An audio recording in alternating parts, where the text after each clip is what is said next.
Assalamualaikum warahmatullahi wabarakatuh. Halo semua, perkenalkan nama saya Mahrita, NIM 0433555473, jurusan S1 Manajemen.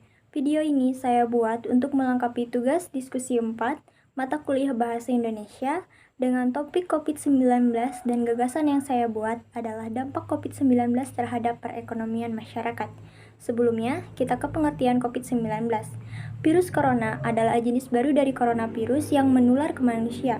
Virus ini bisa menyerang siapa saja, dan infeksi terhadap virus ini disebut COVID-19 yang pertama kali ditemukan di kota Wuhan, Cina pada akhir Desember 2019. COVID-19 ini bisa menginfeksi sistem pernapasan ringan dan juga bisa menginfeksi sistem pernapasan berat. Lalu, apa dampak COVID-19 bagi perekonomian masyarakat?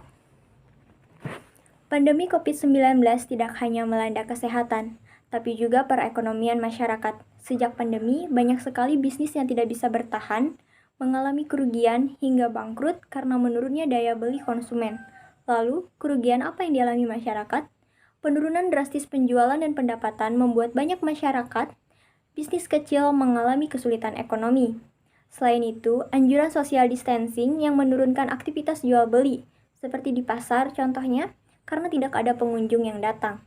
Lalu, bagaimana cara pelaku bisnis untuk mempertahankan usahanya di tengah pandemi?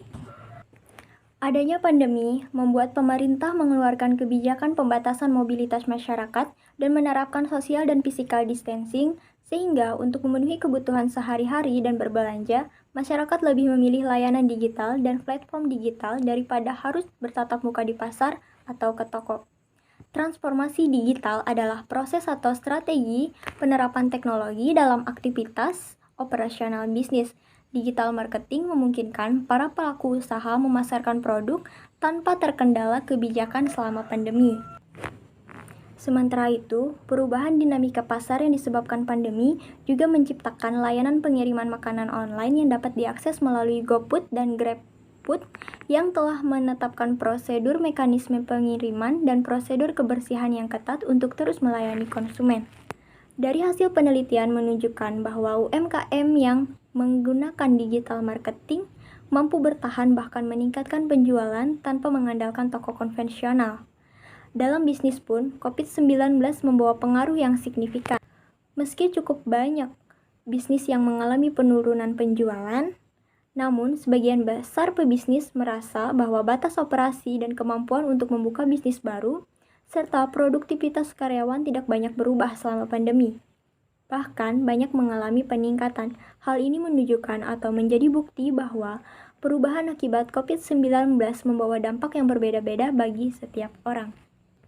Baiklah, sekian presentasi dari saya tentang gagasan COVID-19 serta dampak terhadap perekonomian masyarakat.